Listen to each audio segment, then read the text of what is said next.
This meeting is being recorded.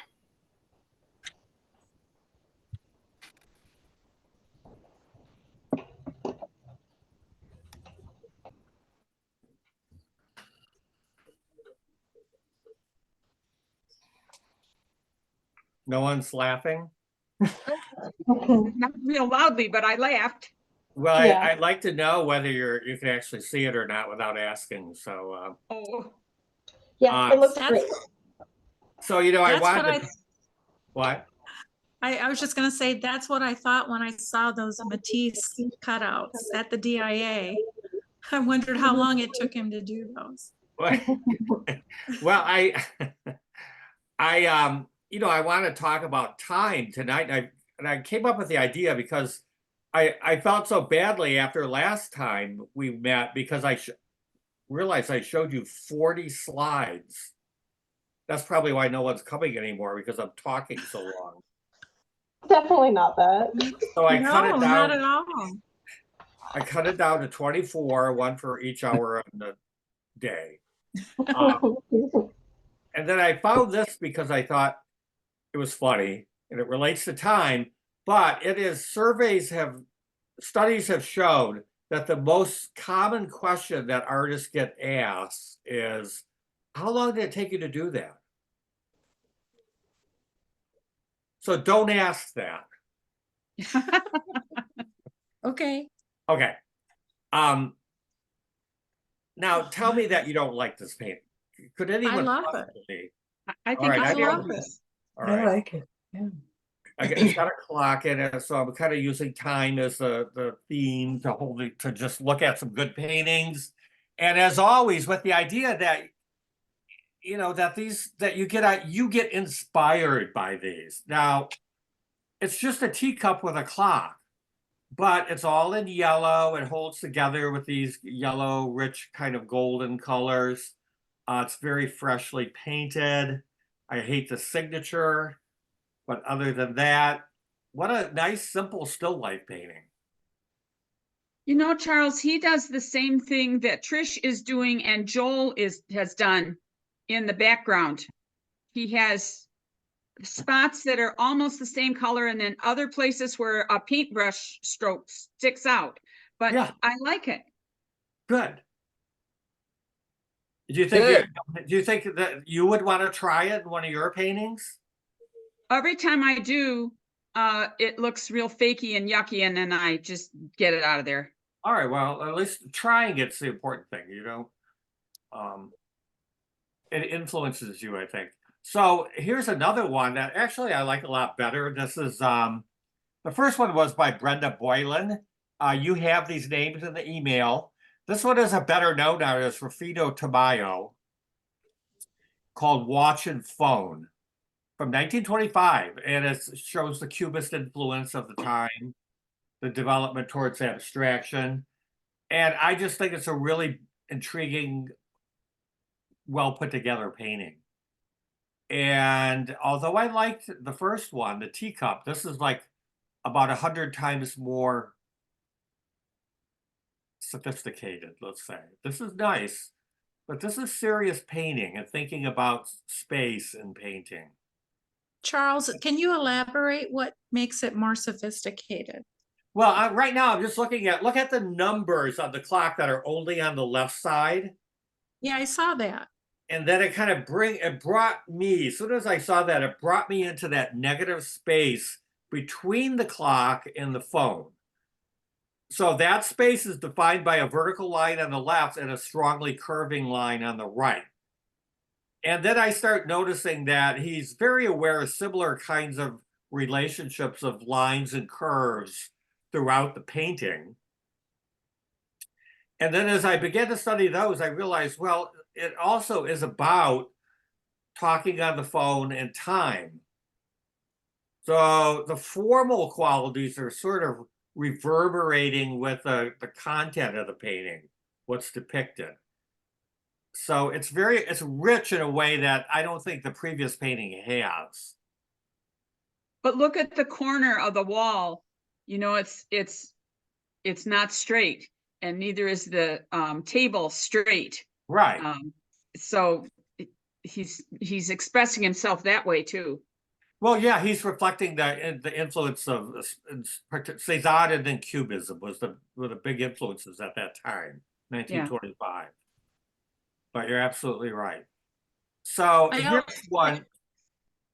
Go ahead. What do you want to say? Oh, I was just back on the previous one, the texture of, especially on the walls, and I'm thinking about the paint strokes that Mhm. it would take to do that. That was just fascinating me because I can't imagine how I would proceed to try to duplicate that. Yeah, that's a good observation, Ruth, because we talk about the texture here and it's kind of cool and juicy paint, but it's sort of in your face compared to here, where there's a real awareness of the surface. It has a scraped, like it's scraped. Mhm. You see the weave of the canvas.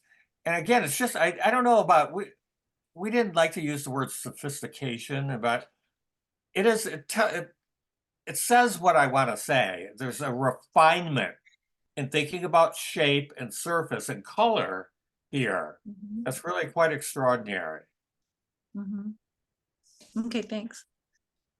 And this is called Still Life with Skull by Philippe de Champagne from 1671. It's an example of a vanitas painting, and vanitas was a genre of art which used symbolism to show the transience of life and the futility of pleasure and the certainty of death. They were real popular in the 16th and 17th centuries. Well, Wow. isn't that they had a lot of death scenes because they had the bubonic plague? Isn't that what they're reflecting a little bit? That's a good point. Yeah, I didn't think of that. Yeah. Yeah, I didn't even, I'm gonna have to do some reading on that now. Because why else would it have been so? It wasn't only done in those centuries, but I think this is a beautiful, simple composition, formal, frontal, everything's facing you. And I don't think the white specks are part of the painting. That's the reproduction, but I love it. And I'd like to, has everyone done a Memento Mori painting? Or a No. Vanitas, it's called. No. Well, It's I very don't know. common. I didn't know that that was what it was called, but I have done a couple of paintings of a horse's skull with apples sitting nearby, just out of reach. And I don't know if that would qualify or not. Well, I don't know, but it at least suggests that there's a thought about what the significance of the painting might be, and not all paintings have to have that in this way. But it's Okay. just this is such it was such a common theme throughout history, and some artists are still doing it. Here's another one, but this one goes back to hold on a second. This is from the 1st century BC in Naples, Italy. It's called Memento Mori. It's a mosaic from Pompeii. And I think Memento Mori is very similar in meaning to Vanitas, just a reflection on the theme of our mortality and so forth. And I now, never go ahead. appreciated pictures with skulls in them until I was in San Antonio and had a lot of the explanation about the Day of the Dead. Yeah. Because that culture loves their skulls, and it made me appreciate it a little bit more when I see skull pictures now. Yeah. Yeah, we see skulls in different cultures throughout art history. Okay, here is another Vanitas, Edward Collier from 1663. And each object in the painting represents time and or death in some way. Now, I couldn't explain all of them. It looks like the book might be a Bible open to a certain page. And I'm not sure, obviously the skull, but I'm not sure what else. We have an hourglass in the background. What else might represent death or time? Well, that looks like a candle holder without the candle, just Ah. beyond the skull. Right. Is, We've got a is that, pocket watch. It's what? A pocket watch. Yeah, it is a pocket watch, I'm pretty sure. So that's a good one. And music involves time, measures of time and tempo and things like that. Ah, that's right. Yeah, that's going to come up in another one. That's a good point. And I just now noticed the big bone that the skull's resting on. yes. Mhm. The detail is amazing when you look at the writing in the book and the script on that sheet. Yeah, that that is. is. That really is. And then you have to think, whose home would that hang in? Because Well- they were living in such harsh times Mhm, that death was right there. There mhm, was no nice little funeral home or anything. mhm. Yeah. And I Yeah, believe, so whose house would it hang in? Who would want that in their house? well, I think they were Charles really would. common. I think they were very common around Europe at this time. Yeah. Um, and it's common for people to have crucifixes in their homes now. So I think it just Sure. depended on the time and how people understood things. Okay, here is one. Many of these artists I'd never heard of before, but this is Antonio de Pareda. He was German. It's called Allegory of Vanity from 1632. Well, she's looking down at the skulls, so vanity won't last as long as a skull will. Is that it? Or as long as death will? Yeah, I do think that's part of it. There are a lot of things here in the painting that represent the passage of time. There is, let's see if I'm on the right one, a clock, an hour, there's an hourglass, a blown out candle. She's an angel, isn't she? Are those angel wings behind Yeah. her? Yeah, so it's an angel, which has suggestions of the afterworld. And we could study these. We won't even know the meaning of all these things as people would have at the time. Maybe a scholar of the Vanitas paintings from this period would. But everything has a significance relating to the transience of life and death.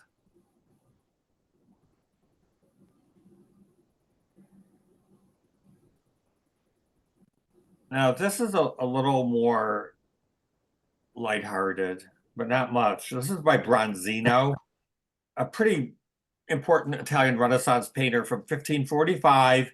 It's called Venus, Cupid, Folly, and Time.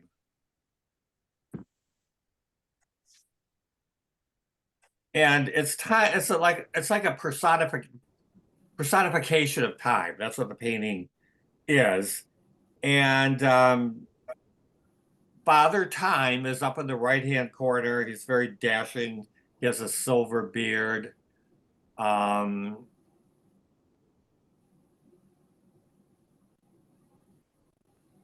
it does really have the feeling of mannerism and later Baroque painting, but especially mannerism from this time. And mannerism was the style that followed on the heels of the High Renaissance, where it was common to exaggerate the forms of the figure especially by elongating them. And you can see that especially in the Venus figure, can't you? Mm. Yes, but Father Time is not only sort of elongated, there's a lot of muscles in it. So I guess Yeah. they're saying that time is very strong. Yeah. Yeah. It's a cool painting. Well, I'm fascinated by this figure on the left edge that looks so miserable and like it's suffering. Yeah, I just saw that. Yeah. Right under the elbow of the Venus. Right. Right. Yeah, again, these may have been actual people that were being depicted, or they might be symbolic. I don't know it that well. Hmm. And then we have in the lower right, we have the two masks that Mhm. look like they're from the theater. Oh, I didn't even notice that. Wow. There's a lot in that picture. There Mhm. is. I'm seeing more the more I look at it. Okay, this is just a more straightforward Dutch portrait called Portrait of a Man Holding a Watch by Frans Hals, 1643. And just the fact that he's holding that little pocket watch with the cover open is the suggestion of time. Plus, I would think that timepieces during those centuries were really just something that only the most wealthy people would have. Yeah, Timepieces yeah, of any kind.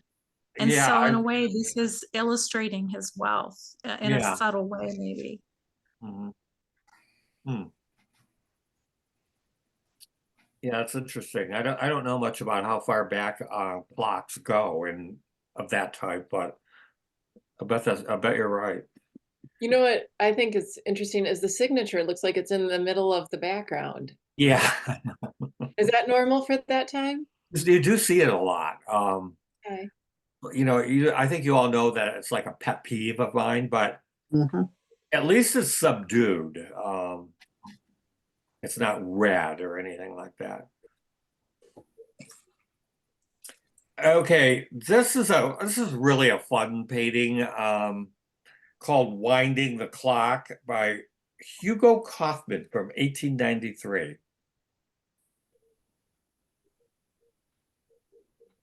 I guess we don't wind clocks anymore. It depends. If you have one that needs to be wound, you have to wind it. Mhm. Mhm. If you have an old grandfather's clock or something like that, Yeah. Yeah, yeah, I you have I have a clock you have to wind up and it's a big irritation and I can't keep up with it. And quite often I have to look at my little timepiece and adjust it. Mhm. It's an interesting painting though. Look at in the background to her right in the background, there's like steps. They look like steps going up, or maybe they're just shelves carved into the wall.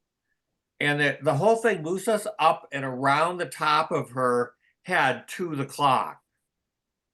And then we drop dramatically down from the clock across the white wall and start recircling around the painting from there.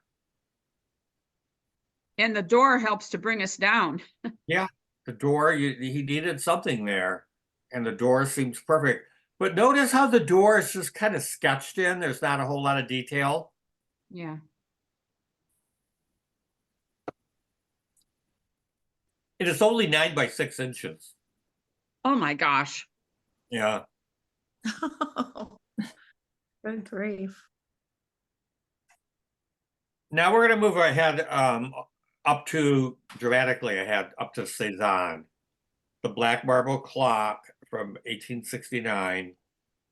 Well, actually, it's painted before the previous painting, but at least stylistically, it's a big jump forward to Cézanne. He got the clock in there. I don't know. There is some controversy about Cézanne, but I don't know if he really was thinking symbolically at all when he painted. So you can read a lot into a shell, a conch shell, and a clock, and some of the other things that he painted, but I believe that they were, if not entirely, they were almost entirely simply objects or motifs for his exploration of composition and form. I'm looking at the folds in the tablecloth. Mhm. That tablecloth was folded before he put it on the table. That's what those little straight lines are. I think he he notices things and brings it to your attention. What straight lines are you talking about? Well, where the tablecloth hangs, or whatever it is, hangs over the table, Oh, there's straight marks, which means it was wrinkled and it's hanging out straighter now, I think. okay. Okay, it's for Cezanne, this is a lot of black. It's probably 18, what is it, 1869, so still pretty early, but a lot of black that you don't see later in Cezanne. And this, of course, is the famous who? That Notre Monet. Dame? No, but the painter, I think everyone knows. Is Monet. that Monet? Yeah. Monet, remember he did a series of paintings of the Rouen Cathedral Mhm. at different times of day, different times of the year. And this is one of them. And he wanted to study the Impressionists. Monet was an Impressionist, and they were interested on the effect of light on form, right? So he was studying the effect of sunlight at different times of the day and different times of the year on this particular cathedral in Rouen, France. And he actually did a series of these. I think some of you know that in the 1890s. He did more than 30. I didn't know that. But he did 30 from basically the same view of the same subject, trying to capture the light at different times of day.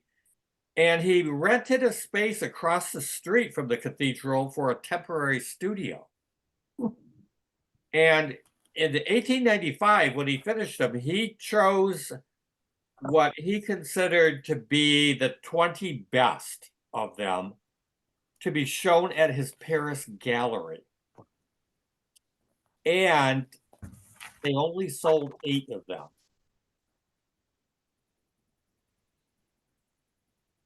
What do you think of that? Did he only sell them because nobody wanted the other 12? Well, nobody mean, did want the other 12 because That's they what didn't I'm buy it. saying. It's not that he restricted the sale, so no one wanted 12 of them. Interesting. Oh, yeah, I see what you're asking now. I think that, yeah, that's a good question. I don't know. But Pizarro, I only ask that because I have a hard time selling my paintings. well, I haven't yeah, sold a single one. well, that's what I was getting at. Here's considered one of the greatest painters of all time. He has a show of about a year's worth of work. 30, he showed 20 of them and only 8 sold. Hmm. And now they're all considered extremely important works in art history. Mhm.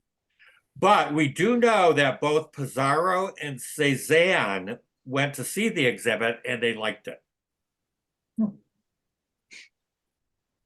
So it takes the public a while to catch up with what we're doing, doesn't it? Well, yes, people might have been almost offended, I don't know, but that it was only one subject, at the art show. Well, the public thinks that way. We Right. don't. We're thinking about light, form. That's what he was doing. We know that's what Monet and the Impressionists were thinking about. Not entertaining what I like to call normies with a lot of different subject matter of things that they're going to find amusing. I think we all understand that by now, don't we? Yes. Oh, yes, but I'm saying that might have been why. the That show might have didn't go been. over well. Very well might have been. And I don't know where Rouen is in relation to Paris, but maybe it's out in the sticks somewhere. Okay. Munch, the guy who painted the Scream. Oh, This is his self-portrait between clock and bed from 1940. Grandfather clock on the left. Quite the quilt on his bed. It's what? Quite the quilt on his bed. Yeah, well, there's a comment made of that. There's almost like a severe geometric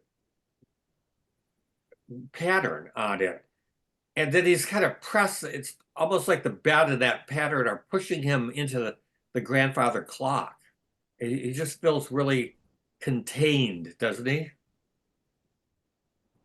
And if you've ever done quilting, you know, they quilt in squares. So Yeah. I can sort of see how in a way he's captured that too, but the lines are more important than the squares. Yeah, yeah. I don't always like Munch, but I do like I like this one. Look at the repeating vertical forms. There's him, there's a grandfather clock, there's a tall doorway to the right, then there's a tall female figure in a painting. Wow, I didn't even see that. Yes. Yeah, I was noticing that and it was making me think of Morandi with all those bases, vertical elements. Oh yeah. Yeah. I like the sunlight behind him and the shadow that he's making on the floor. Oh yeah. Reflections, yeah. Yeah. This is an Italian futurist painter, Umberto Boccioni, from 1913, called The Dynamism of a Cyclist. Oh, So it's somebody riding a bike, if you didn't know. And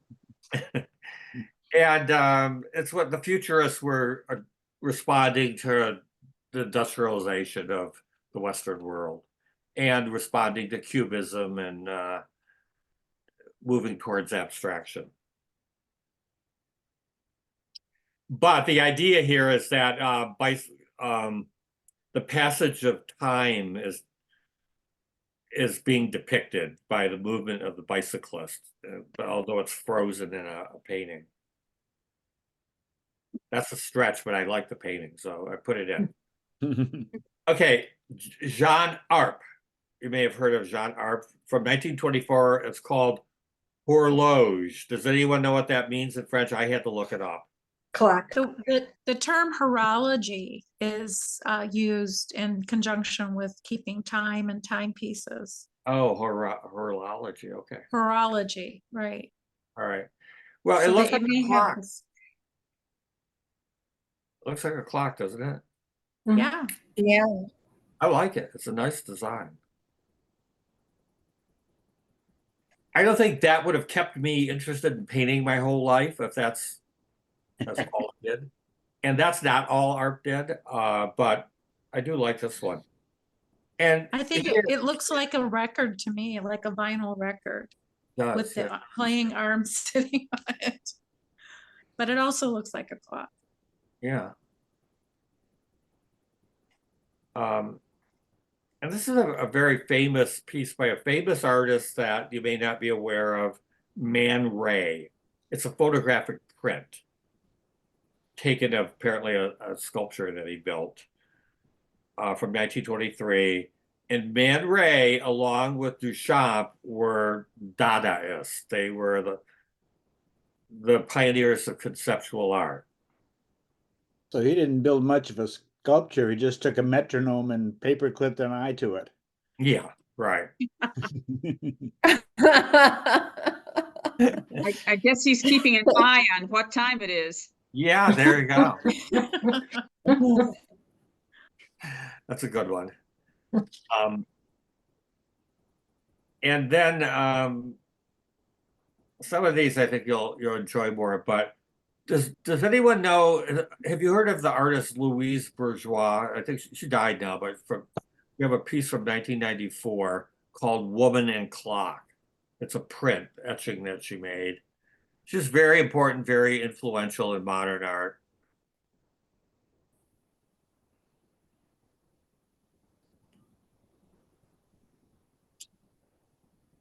And I think it's a charming little piece. I didn't know much about her, but I read that she was inspired a lot in her work by memory. And she said that, quote, the past for some people has such a hold and such a beauty. And that's important to me because I think I told you I had a professor Iowa, who encouraged us to work from memory, from some of our earliest memories, just to try it. He didn't say, this is what I want you to do for the rest of your life. But I did it. And I don't know if any of those paintings survived from that period, but it was really important in opening doors for me going forward. I did a handful of paintings just from vague memories I had as far back as I could remember. Like the house I grew up in, etc., things like that. Nothing profound, just whatever I could remember. Good idea to try it. Mhm.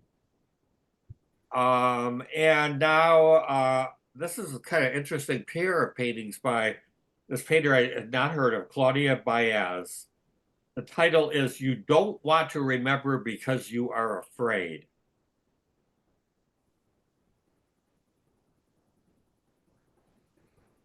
Sounds like a very personal portraits. Mhm. Yeah, there's kind of a narrative, personal narrative going on. You'll see that in the next painting, which is related to this, called Same Time, Same Place, Next Year, Here. And they have a feeling of film noir. You know film noir? Mm-hmm. Okay. Kind of a moodiness and almost black and white. And time, because there's a clock in each of them, and the titles tell us that the paintings have something to do with recounting time.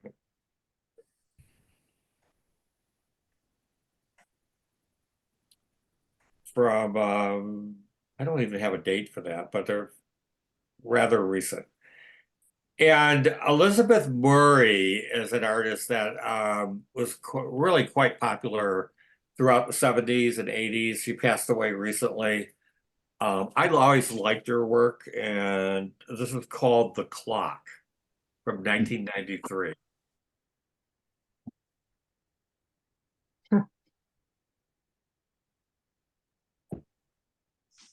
They were always real buoyant and kind of lively, her paintings.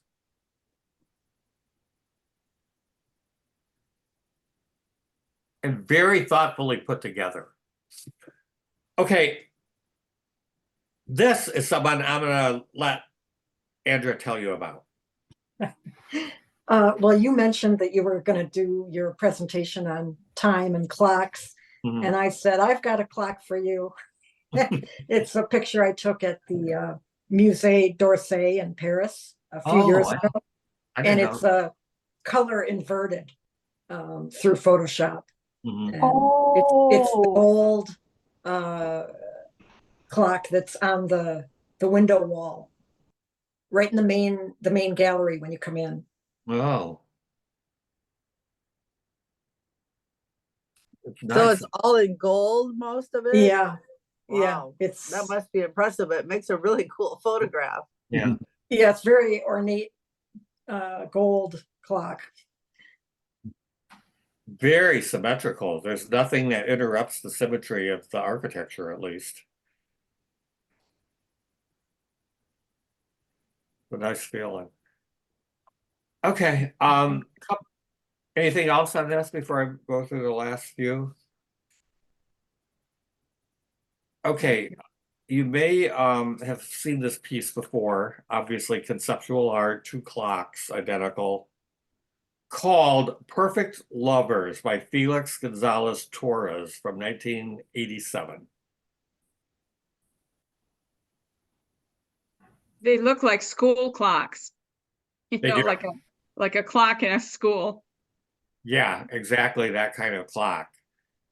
And what I remember reading, they're just kind of cheap plastic clocks.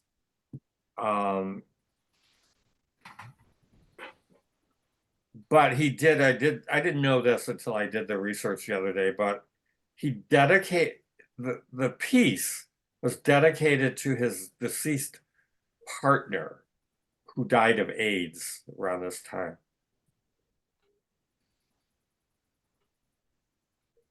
I also read that they do not there are elaborate instructions that come with how to display these, And one is that they be set to the exact same time. The problem, as you might imagine, is that they don't stay at exactly the same time over time. So there are instructions to reset them when they get off out of sync. And this you probably know a little bit about. Yep. Anyone, Sigrid, were you talking about this once? Yes, I have a book of this, Yeah. where they took all these pictures of horses running. For a long time, people painted horses running in a way that their feet don't really go. Yeah. So, this really brought that to light. Yeah, he was able. Edward Muybridge was an early photographer, and 1878, and he photographed horses running, stop action, so that you could see how their legs actually move when they're running. In the paintings, they would have the two front legs extremely forward and the two back legs extremely back. And they Mhm. just don't do that. Mhm. This is another one by, I think this is really cool, called Sleeping Watchdog. From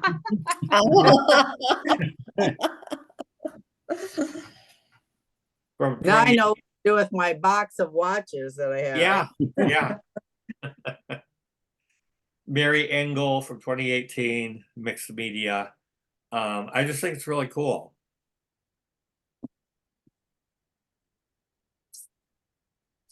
And this is a painting in a gallery in London, just by an artist I never heard of, neither did you, from 2022. And well, what do you think of that for a painting? How long do you think it took him to do that painting, Charles? Yeah, he should have just done it right on the wall instead of on canvas, but And there's such a big space between 6 and 7. I think maybe the dinner hour was very important to him. yeah, that's right. You know, when that's actually between 12:29 and 12:40, 12:35, yeah. Yeah. Well, that's It- that's true. It's not the hour hand is not there, but the minutes must have gone slow or something. Yeah, that. I It don't know, reminds me of that, it right, reminds what? me of that melting clock. Yeah, I was wondering if anyone would ask me, where's the melting clock? Yeah. Right. Yeah. Who painted the melting clocks? That's what I was Dolly. just trying to remember. Dolly. Salvador Dali. Oh, Dolly, right. Why do you think I didn't show it? Everybody's seen Too it. well known. Yeah. Yeah, we've seen enough of that. This reminds me of like a medical test that they do for people who are suffering from dementia or schizophrenia.